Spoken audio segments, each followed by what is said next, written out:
اللهم ارحمنا بالقرآن.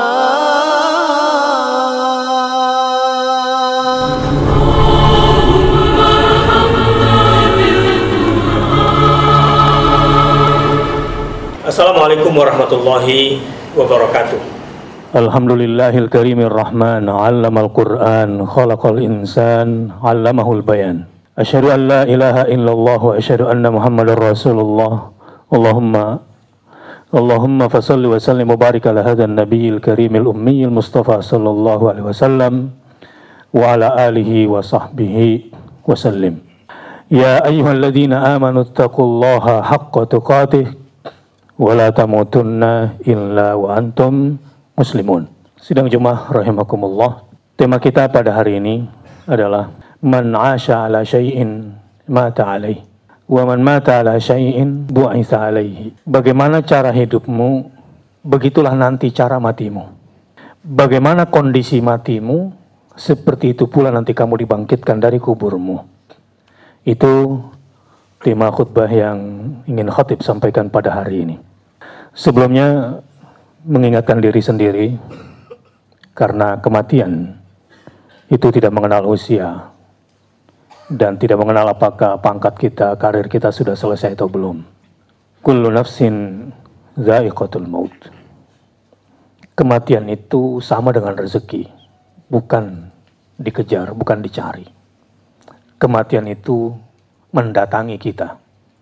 Karenanya semua ayat yang berkaitan dengan kematian biasanya bentuknya fi'il madhi, hadaral maut.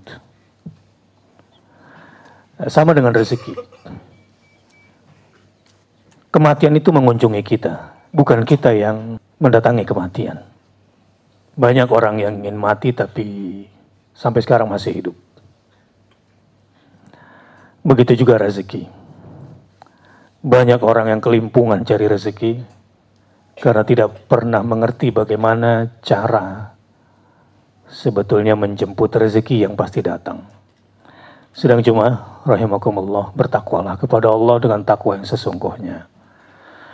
Jangan sambil lalu. Dunia ini memang penuh dengan tipu daya. Kalau kita nggak sungguh-sungguh tijarah ma Allah, menjual diri kepada Allah, percayalah, Anda berarti telah menjual diri kepada sesuatu yang semu. Ada kaidah, apalagi sekarang sedang musim jihad di Suriah. Di kalangan mereka ada yang begini berkatanya. Mayoritas manusia itu sedang mencari kehidupan atau sedang mengejar kehidupan, caranya dengan lari dari kematian. Atau dalam kata lain begini, sebetulnya mayoritas manusia itu sedang menuju kematian, tapi caranya dengan mencari dan mengejar kehidupan yang semu. Ini bahaya. Mati itu pasti, tapi cara dia menghadapi kematian yang pasti datang itu dengan cara apa? Mencari kehidupan yang semu. Sehingga kehidupan yang semu inilah yang dia geluti hari-harinya, sampai kemudian dia lupa pada keniscayaan yang abadi, yaitu kematian yang abadi. Kecuali para mujahid, katanya. Para mujahid itu adalah orang-orang yang sedang mengejar kehidupan abadi dengan mencari kematian semu di dunia ini. Saya ulangi. Para mujahid sejati itu punya prinsip, hidup kami untuk mencari kehidupan yang abadi, mengejar kehidupan yang abadi dengan cara mencari kematian yang semu. Maksudnya kematian semu ya mati sementara di dunia ini, untuk kemudian hidupnya abadi. Kaidah yang khatib sebutkan di atas, ada hadis dalam riwayat Muslim yang secara eksplisit menjelaskan, bu'itsa kullu 'abdin 'ala ma mata 'alaihi. Setiap hamba itu akan dibangkitkan dari kuburnya dalam kondisi seperti apa dia matinya. Di Mina, saya baru pulang haji. 1 jam setelah saya selesai Jumrah Aqabah, terjadilah insiden Mina. 1 minggu sebelum dari sekarang, atau mungkin 9 hari dari sekarang sebelum saya pulang, masih 9 kontainer lagi jenazah yang belum sempat diotopsi karena freezer di Mina tidak mencukupi. Sehingga harus dibawa ke Jeddah. Orang-orang yang wafat dalam keadaan berihram, wa huwa muhrimun, itu tidak perlu dimandikan jenazahnya. Cukup disolatkan, dengan kain ihramnya itulah yang berfungsi sebagai kafan, kemudian dia dimakamkan, dikubur. Seperti apa nanti dibangkitkan? Seperti itu juga. Dalam keadaan berihram dia dibangkitkan. Artinya kepada para syuhada Mina, doa saya tentu tidak mengklaim bahwa mereka semua syuhada, tetapi saya berharap dan kita berdoa semoga semua jenazah di Mina dalam keadaan syahid di hadapan Allah Subhanahu wa taala. Orang Indonesia lebih kurang mungkin hampir 150. Tapi ini sudah takdir. Lokasi tempat kejadian itu di Jalan 202-203 itu sebetulnya bukan jalur khusus untuk menuju Jamarat, dan itu jauh dari tempat melontar sebetulnya. Orang Indonesia nggak mungkin lewat jalur itu. Karena itu bukan jalurnya orang Indonesia. Apakah mereka yang dekat Jamarat ataukah dari belakang terowongan Muaisim, itu nggak mungkin lewat situ. Tapi kenapa ada serombongan orang Indonesia di situ? Kemungkinan besar ada sabotase sebagaimana khutbah Jumat yang kami dengarkan dari Imam Masjidil Haram dan pertemuan kami bersama ulama-ulama tingkat internasional di Mekah dan pertemuan ulama juga di Madinah dan pertemuan juga dengan tokoh-tokoh Islam di Jeddah. Indikasi sabotasenya begitu kuat sampai ada seorang jemaah haji dari Kuningan Jawa Barat berkata seperti ini, Ustadz, saya tadi terpaksa di Mina ngomong kotor.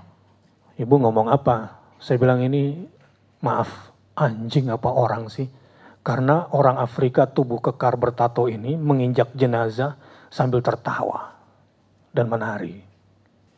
Pemerintah Saudi Arabia sudah menangkap 300 orang dan salah satu yang sedang dicari adalah diplomat Syiah Lebanon karena masuk ke Saudi Arabia dengan menggunakan paspor lain. Tapi secara resmi pemerintah Saudi belum mengeluarkannya. Ini hanya obrolan di kalangan para tokoh. Dan kami juga berinteraksi dengan para tokoh di kalangan Masjidil Haram, maksudnya para muadzin dan imam. Memang di Afrika ini, khususnya Nigeria, ini memang yang difokuskan untuk dijadikan sasaran Syiah di Afrika. Tapi kami tidak tahu pasti persisnya, tetapi apa yang disaksikan oleh jemaah Indonesia dari Kuningan dan Cirebon mengindikasikan itu. Saya ingin kembali kepada judul awal, sabotase atau tidak, diinjak-injak jenazah atau tidak. Man mata ala syai'in bu'itha alaihi. Bagaimana dia mati, begitulah nanti dibangkitkan dari kuburnya. Pilihannya kembali kepada kita semua. Kalau sekarang Rusia dengan dalih melawan teroris sebetulnya ingin menghantam semua mujahidin yang ada dan khususnya Sunni di Syria. Hampir seluruh negara komunis ini bersatu menghantam masyarakat sipil Syria sebetulnya yang kena saat ini. Rusia sebagai komandannya, di belakangnya ada Korea Utara, ada juga Vietnam, dan ada sebagian Cina, mungkin komunis Kuba yang belum terdengar. Dan itu tentu dengan dukungan Iran. Saya kira apa yang saya sampaikan ini sudah menjadi rahasia umum, bahkan Wikipedia internasional sudah menyebutkan ini. Para mujahidin di lapangan ketika kami berkomunikasi merasa sangat bersyukur dengan musuh yang baru ini, karena berarti kami naik kelas. Dan common enemy kami sudah jelas, dan musuh bersama kami ini juga sudah jelas, komunisnya. Jadi sebuah pertarungan yang sebetulnya hidup dan mati bagi kami adalah bahagia kedua-duanya. Karena kami adalah pencari kehidupan abadi, pengejar kehidupan abadi dengan merelakan kematian yang sementara. So, hidup adalah pilihan sebetulnya.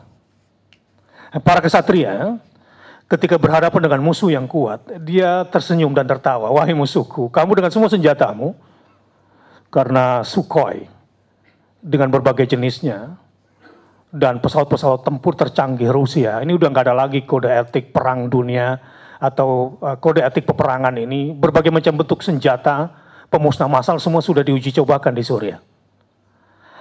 Walau dari sudut pandang ilahiyah, di luar sudut pandang media, mungkin Rusia lupa kalau dia dulu Uni Soviet hanya melawan santri yang bernama Taliban, mereka pecah menjadi 70 bagian, sehingga tinggal Rusia sekarang namanya. Saya kira Rusia terlalu bodoh dalam hal ini dan tidak belajar. Sementara di Syam yang dia hadapi itu kelasnya lebih tinggi dari Taliban. Ini mohon maaf, ini sudut pandang yang tidak umum. Yang saya sampaikan ini adalah sudut pandang as-sunnah. Syam itu negeri di mana sayap malaikat itu bentangkan di atasnya sayapnya itu. Dan ini adalah peristiwa akhir zaman. Bodohnya lagi Rusia lupa kalau tetangganya itu sudah banyak Islam, Chechnya khususnya. Kazakhstan itu sudah banyak mujahidin di dalam sana. Dan mereka tidak mungkin tinggal diam itu. Ini sekedar untuk menghibur kesedihan barangkali karena pertarungan tidak berimbang memang dari sisi senjata. Tapi para mujahidin ini sekarang sedang menemukan vitalitasnya kembali karena setelah ada common enemy yang jelas, musuh bersama dan itu adalah komunis, mereka sekarang bersatu. Mereka bersatu dan kemarin di hari kedua berhasil mencungkalkan 32 tank Rusia. Dan kemungkinan Rusia setelah ini akan ganti strategi kapok barangkali serangan darat. Dia hanya mau main di udara barangkali setelah ini. Khususnya beberapa titik tertentu. Ini sekedar kisah saja, tapi kenapa mereka bisa punya kekuatan seperti itu? Karena inilah yang membedakan antara orang-orang yang mempunyai visi hidup dengan orang-orang yang tidak punya visi hidup. Mereka berprinsip, kami adalah para pencari kehidupan abadi dengan mengorbankan kematian yang semu. Bagaimana dengan kita? Coba lihat cara hidup kita. Waktu saya kecil masih SD, saya punya tetangga, kaya raya. Tapi untuk kebutuhan sehari-hari, tetangga saya persis di samping sebelah kanan rumah saya ini selalu, kalau tidak salah saya masih SD, ibunya tetangga saya itu selalu ke rumah, ketemu ibu saya bawa liontin emas, kemudian minjem uang untuk belanja sehari-hari. Uangnya banyak di bank, tapi karena anaknya tidak diberkahi Allah barangkali ya, sehingga takut simpan uang di rumah. Sama lah kayak koruptor sekarang, banyak duitnya tapi susah nyimpennya di mana-mana. Takut. Orang-orang yang hidupnya curang memang capek. Lalu ketika meninggal dunia, ada yang menarik. Pulang dari rumah sakit, saya dengar ambulan datang. 1 jam kemudian, keluarga kami dipanggil oleh keluarga tetangga. Karena bapak yang sebentar lagi meninggal dunia ini menyebut nama ayah saya, Nasir Duit. Saya ingat, ayah saya membawa lembaran 100 seribuan, ada 100 ribu digenggam, dan dia meninggal dalam keadaan pegang duit. Man 'asha 'ala syai'in mata 'alaih. Bagaimana cara hidupnya, dia akan mati seperti itu. Orang yang bekerjanya amanah. Mahkamah Konstitusi adalah wakil Tuhan di muka bumi Indonesia karena dia yang paling berhak menafsirkan undang-undang.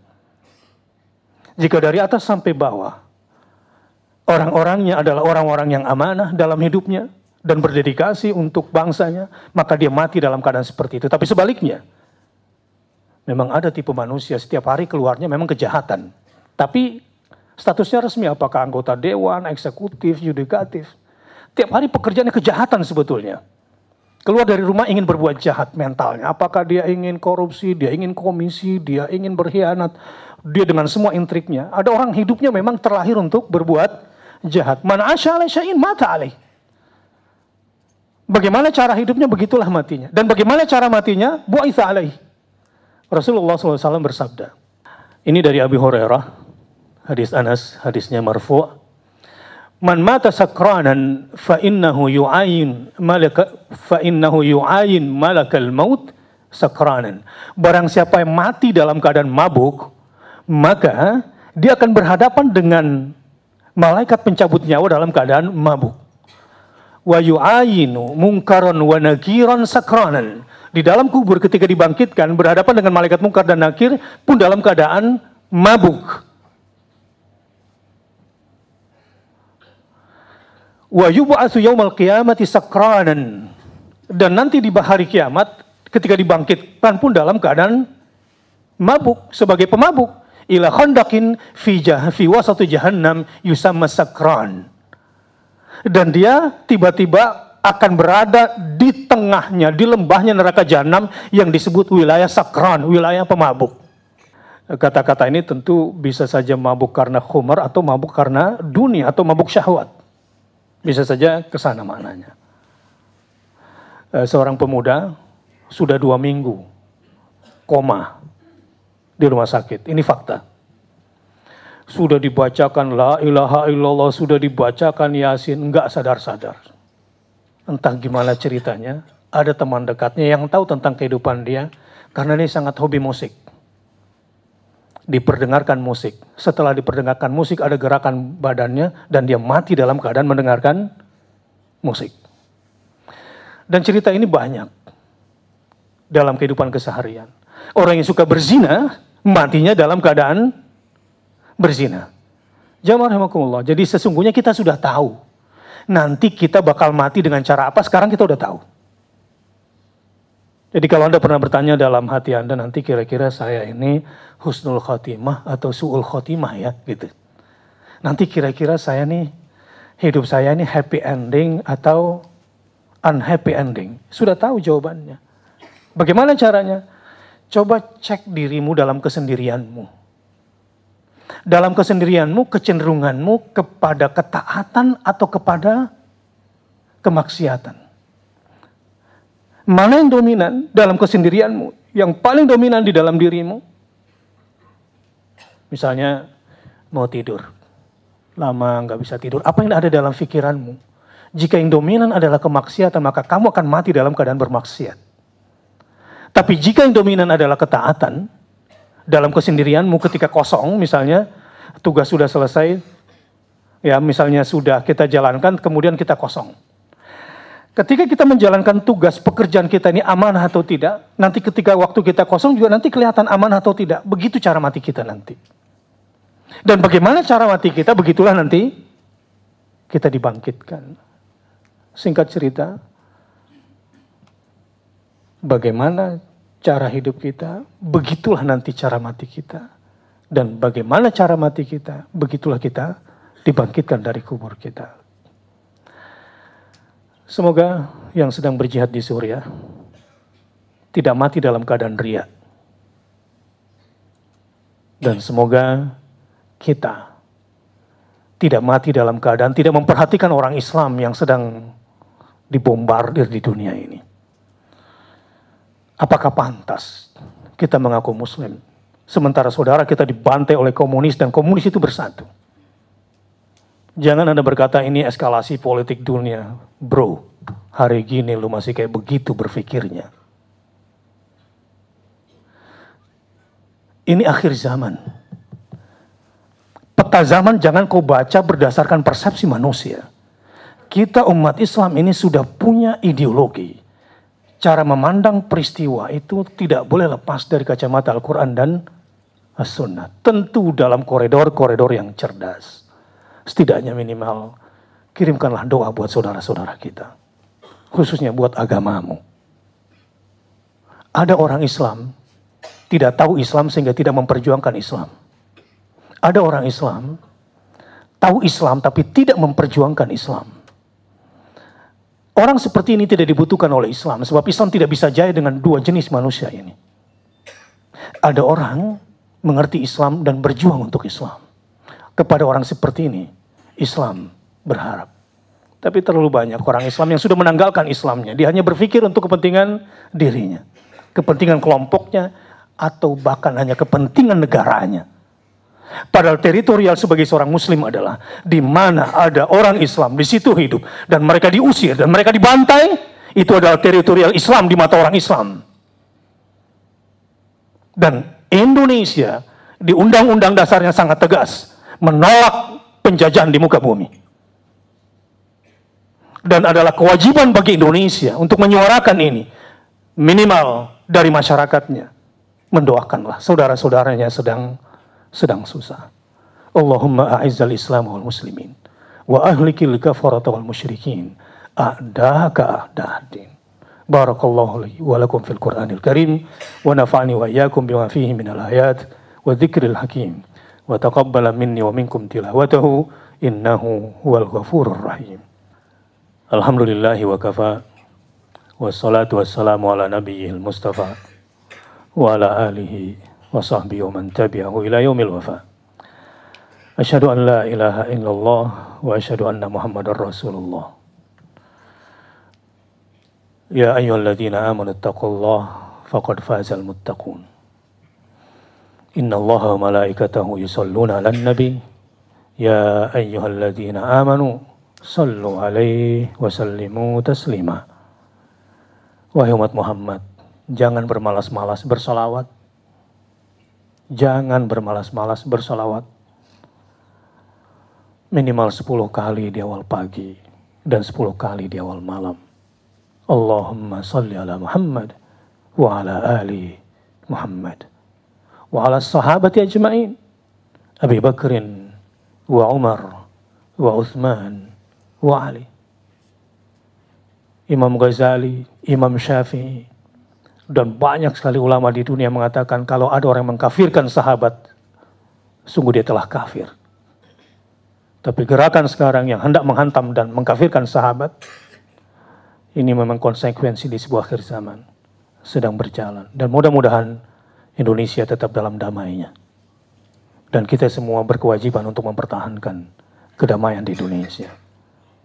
Wa ala sahabati ajma'in Abi Bakrin wa Umar wa Uthman wa Ali wa ala tabi'in wa tabi'it tabi'in lahum bi ihsanin ila yaumiddin warhamna ma'hum birahmatika ya arhamar rahimin.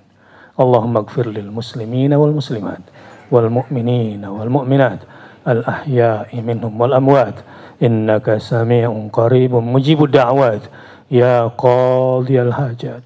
Allahumma habbib ilaina al iman wa zayyinhu fi qulubina wa karrih ilaina al kufra wal fusuqa wal isyan waj'alna minar rasyidin. Rabbana la tuzigh qulubana ba'da idh hadaitana wa hab lana min ladunka rahmah innaka antal wahhab.